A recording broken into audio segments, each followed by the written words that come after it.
Hi, everyone. Welcome to the In the Trenches webinar. I'm really excited today. We've got Shannon Nelson on.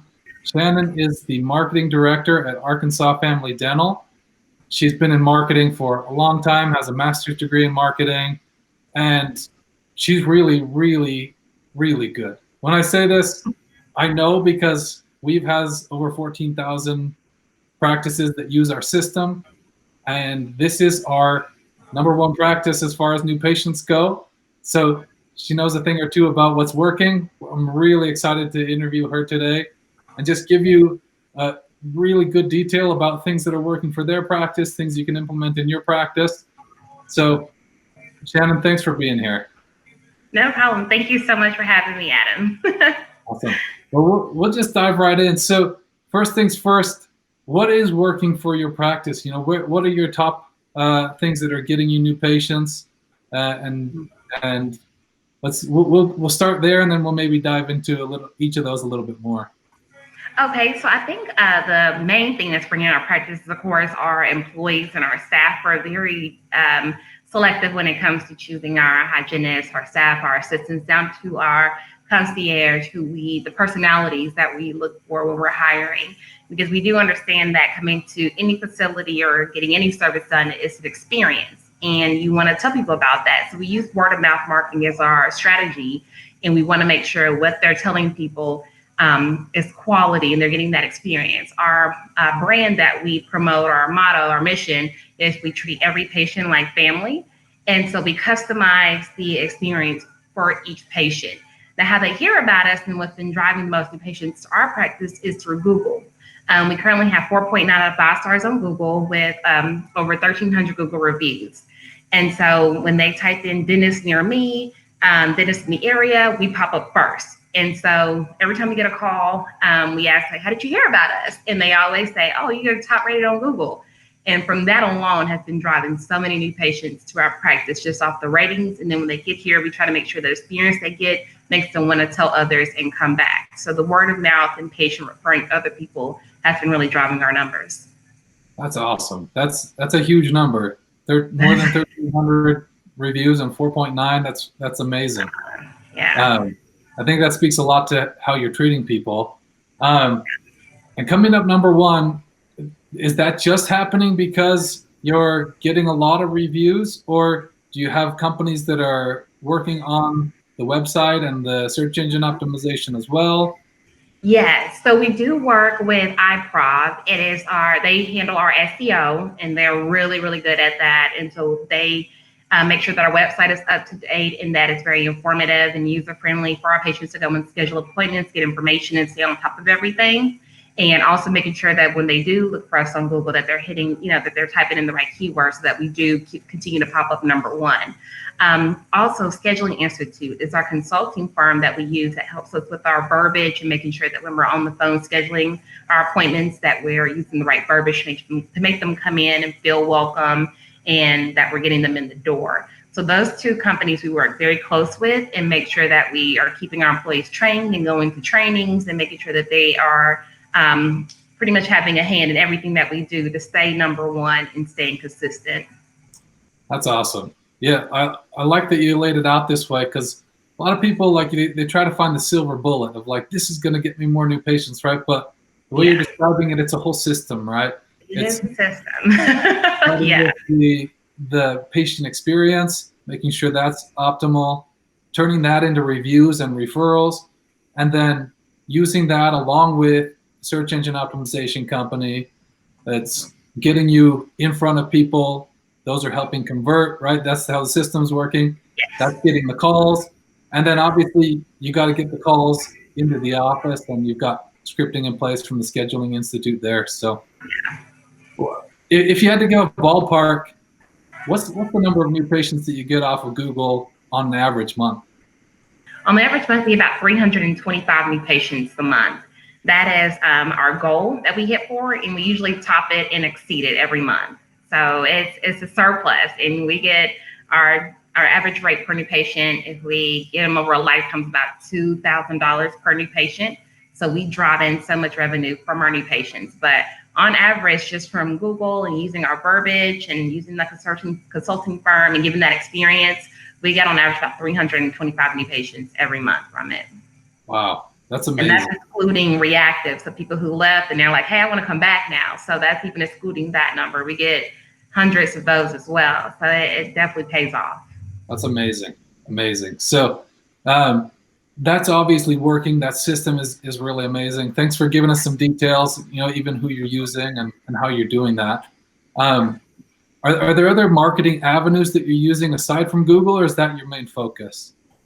We definitely use all social media platforms. So we try to keen in, because I know social media right now is driving the nation with everyone being kind of home stricken for COVID. So we've been capitalizing on, Instagram, Facebook, Twitter, Snapchat. I'm trying to get into TikTok, but I think I'm just too outdated for it. And we just launched our YouTube. So we usually do blogs that people can Google, like how to whiten a veneer. And people were really keen into these different topics. So instead of having them read it, we decided to go YouTube and have our doctors record blogs and have a YouTube channel where they can go and watch it live. Because we realized from today's society, people like to watch things be done and made and explained. So we went that direction. So social media has really helped catapult our new patients and giving them that experience without having to come into the office. Also, Weave has been a great help in terms of our efficiency. Because we have so many new patients, and we set up Weave to send out the day of text to remind our patients to come back in. A new patient paperwork, it helps us streamline, and we send them a link so they can go ahead and fill out their patient paperwork before they come in. So it helps streamline everything. And then we also have traditional marketing as well. So we have billboards, we have signs, we have referral cards, we have QR codes now. So anything that I can use to push the brand, make employees be practice advocates, I'm all for it. And I'm always creating ways where each patient turns into like a brand ambassador. That's really awesome. So this, I didn't prep you with this question, but so this is kind of off the top, but you're already doing really, really well. And when you're generating really good revenue and getting really good new patient numbers, a lot of this stuff is possible because you have that revenue available to do it. Yeah. Let's say we took Shannon and we put you in a small practice that's either just starting or that's not generating as much revenue. Okay. Where do you start this whole process, right? What things are you focusing on first to get the best ROI, and then spiraling that into building up all of these things? Yeah. If I was to say the first place to put your money, it would definitely be in the patient experience. Creating an experience for them is going to be a great starting point to growing your marketing brand. Because if you create practice advocates, which are pretty much like brand ambassadors, each patient, they're going to do the marketing for you. And it doesn't cost much. Our average cost per patient that we spend on marketing is about $60 per patient. And all we do is give them like a little new patient gift, which is a cup and a letter thanking them for coming.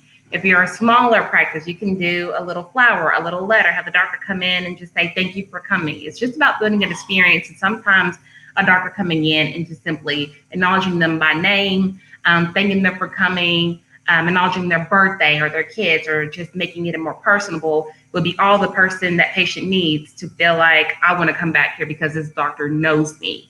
That feeling of family, that relationship building aspect of it makes them go home and bring their kids and bring their husbands and tell everybody about something different that they experienced at that practice. And you don't need a large budget to do that. So if you create those experiences with the patients, they will do the marketing for you. And from that, with them bringing in the friends and family, that will build your budget and the revenue that you need to grow and expand and, expand to the gifts and expand to, building into that full experience you want it to be. But I say start small and personalizing the experience. Don't just check them in, bring them to the bag, do the service, and let them go. Make sure that every step along in the process is thought of with them in mind, and it's something personable that's different from your competitors and bring home that experience for them. Awesome. That's a really, really great answer. I've asked a lot of people this, a lot of practices this, and usually they have like one thing where they try to start out That's the first time I've ever heard that, and it totally rings true.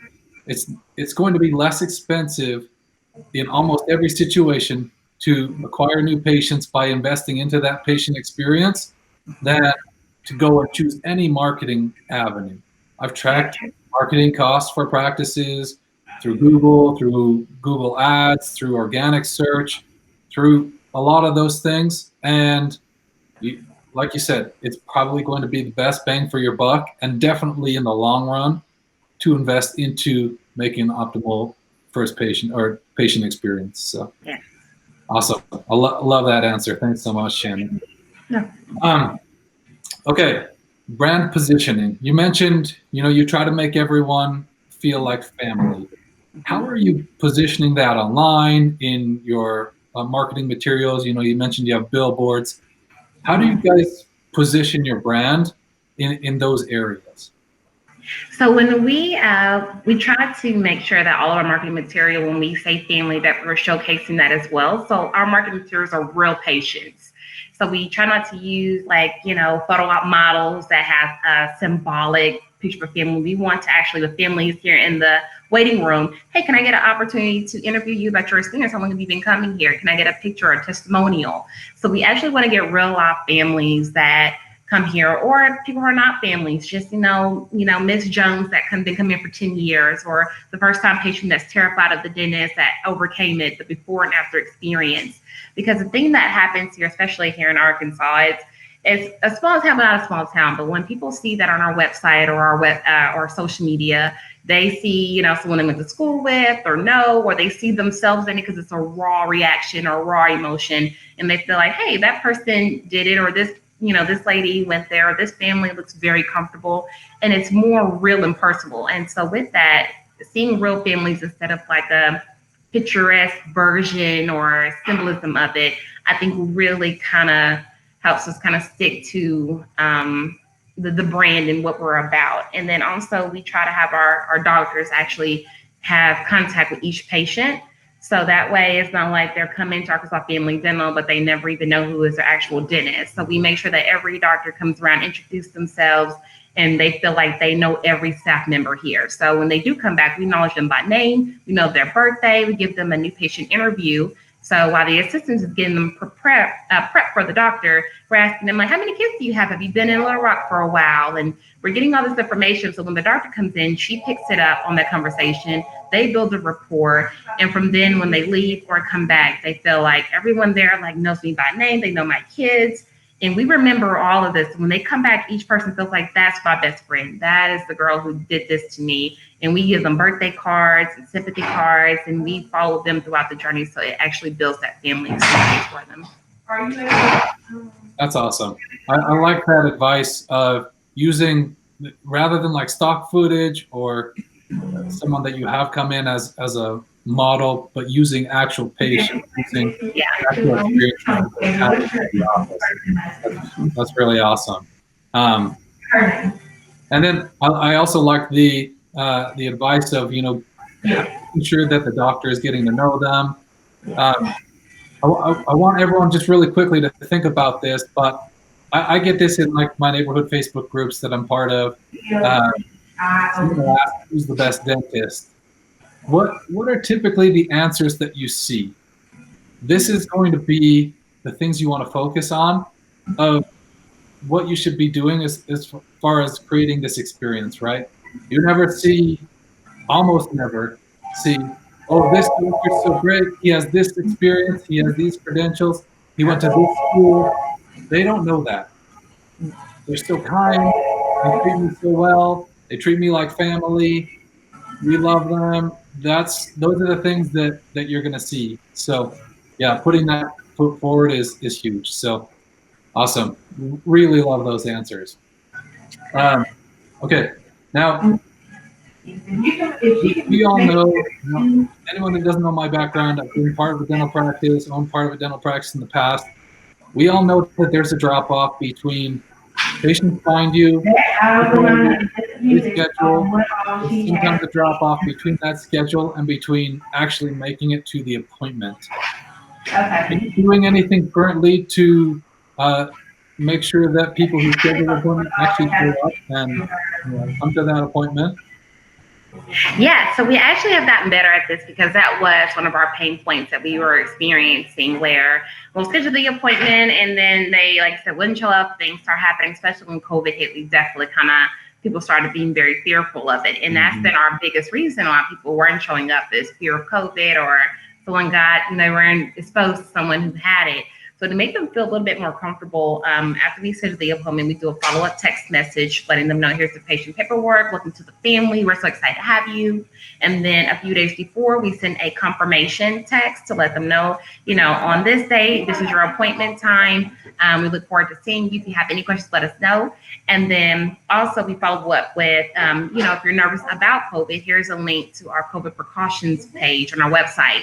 So this will answer any questions you have. But if you have any others, feel free to give us a call and we can kind of alleviate those concerns prior to arriving. So we're trying to eliminate as many barriers as possible prior to, and also give the patient enough time that if they develop any questions, we can eliminate them prior to them showing up.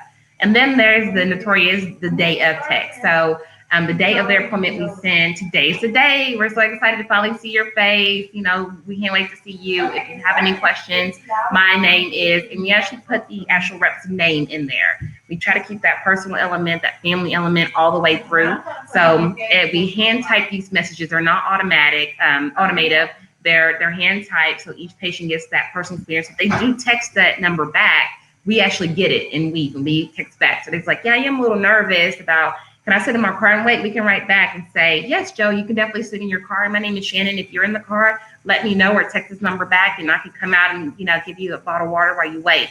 It's those little things that keeps them wanting to come, knowing that I can actually text this number back. It's not a, press, send S to stop or not type of, computer that it's an actual person behind it, really makes them feel more committed to it.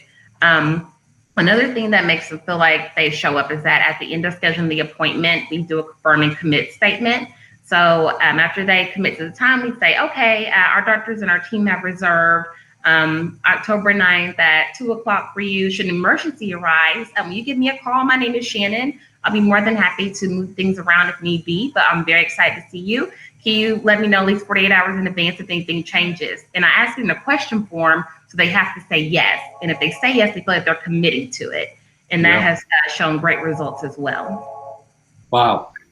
I hope everyone realizes the value that was just given in the last 5 minutes. Like the number of things that you said that we struggled with as a practice and had to come up with creative ways to implement things. You just solved so many of those. So that's amazing. A couple takeaways there that I really liked. That confirm and commit statement. We always struggled with, okay, how do we phrase this so that it's not like respond C if you're going to be there?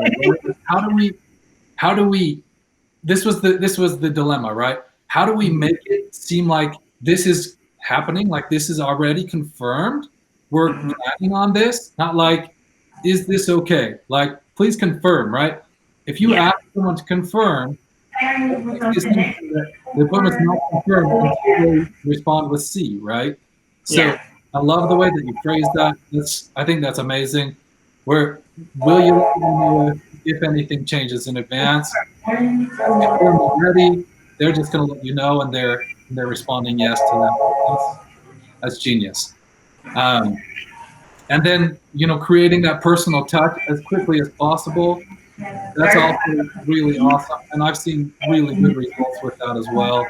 And then one other thing that you said was sending them the paperwork as quickly as possible. Anyone that doesn't have digital forms, think about this really quickly.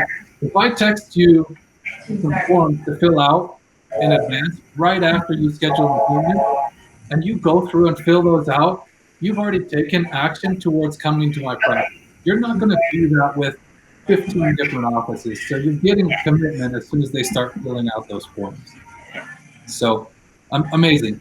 Shannon, I love all those answers. So thanks for that. You hinted a little bit towards a couple of these things, but how has COVID changed your communication with new patients and patients in general since all of that stuff? Yeah, so COVID definitely changed our dynamic, and we had a little discussion about how to keep it personal but distancing, because we're not touchy feely, but we do like to, come in and be like, welcome, and put our hand on their back and escort them. And it was kind of hard to be like, wait in your car when we like to greet them and offer them peanuts and water in the waiting room and really personalize the experience. So things that we had to do is definitely understand the level of fear that our patients had and be aware of that first off. So as soon as everything kind of went awry, we created the precautions video, where we had actually had our doctor go ahead and address the patient, let them know we're aware of what's going on. Let me take you a tour around our practice and let you know all the things that we're doing to keep you safe. And it was very important for our doctor to do it, to show that the head of the practice is the one that cares the most. So that way they know, that down from the concierge to the doctor, we're all on the same page of making sure that your safety is first. We then from there sent out messages. We started printing marketing material out in front of the building and on the signs. We have a digital sign out front that we post our different announcements on, and we let them know, hey, before you enter, you have to wear a mask. We send out text to our patients as well, letting them know. So I think the heads up really helped them feel secure. And then also the follow-up text messages. If you have any questions, let us know. We just made sure that no matter how scared they were, that we understood it. Instead of saying, there's something to worry about, we never downplayed it and never over-frightened. Another thing that really helped is using social media with our website. Everyone's on social media at the height of this whole COVID outbreak. And so we definitely pushed a lot of our marketing material through social media at that time. And then now we include it in our new patient paperwork. We have COVID consent forms. Like, this is the form saying that you're aware that you're coming out to COVID, and we're going to do everything in our power to keep you safe. We take extra precautions in the back all the way up to the front, and just let them know that we're still going to deliver that, world-class experience to you. But we just want to let them know that we're taking all these steps. And so they're aware from the moment they schedule the appointment before they even come to us. Every step they're getting reminded that I'm safe, I'm safe, I'm safe. So when they leave, they're not, missing anything, but they know that they're not at risk as much as they would be with anywhere else. That's awesome. I think that's huge, is, over communicating the things that you're doing to keep them safe. Yeah. Right? And there are probably a lot of practices that don't utilize two-way texting as much as they can be. And this is a really awesome opportunity to implement that, right? I almost expect from every local business that I frequent that I'm going to get a text that's explaining what they're doing, right? Where do I go? What do I wait in my car? Do I just come in? What are your precautions? Are there a limited number of people that are allowed in? All of those things I'm kind of expecting to get a text message about. And you were probably already two-way texting with most. It sounds like from the things you explained before, your patients are used to that. If you're watching this and your patients are not used to that, take advantage of this. Over communicate how you're keeping them safe. That's really awesome. Really great advice. The COVID consent forms, the tour of how they're keeping people safe. I think those are really, really important, especially where there are a lot of people concerned. That in and of itself is probably something that will generate buzz of people talking about your practice. Is, if someone's worried about going to the dentist, I went to these guys, this is all the stuff they're doing. The fact of the matter is, it probably overlaps with a lot of the things that dentists are already doing. But don't assume that your patients know that. And when you explain it to them, they're going to tell their friends about it, even though their friend's dentist that they're probably going to is maybe doing the same thing. But they're going to say, my dentist is doing all these things to keep me safe. And then that's a way that you can attract patients into the office as well.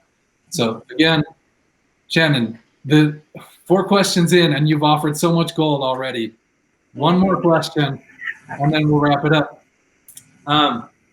If you could take everything that you've learned in your career, in dentistry or in marketing in general, and take it and give one piece of advice to someone who's just starting a practice or on their first day of practice ownership to help them really expedite the process of succeeding and having a successful practice, what would that advice be?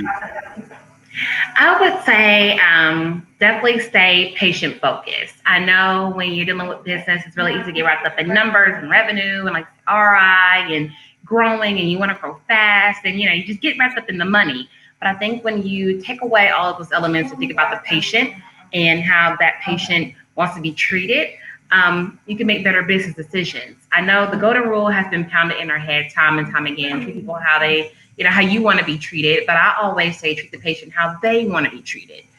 Each patient is different, so you have to customize the experience to that patient needs, and you find out their needs by communicating to them. Don't treat them like a service, because patients know when they're getting treated like money. It's the biggest complaint that everybody, every patient in any industry knows when they're getting brushed off or they're just a dollar. So when you take that element away and treat them like you would your mother, your sister, your brother, they feel that too. And that will bring the dollars effortlessly. So start small, treat each patient, give them that experience you would want your mother, your grandmother, your dad, your grandpa would want, or give them that experience that you want them to have. And I feel like you won't go wrong, because the first thing they're going to do when they leave there is feel good.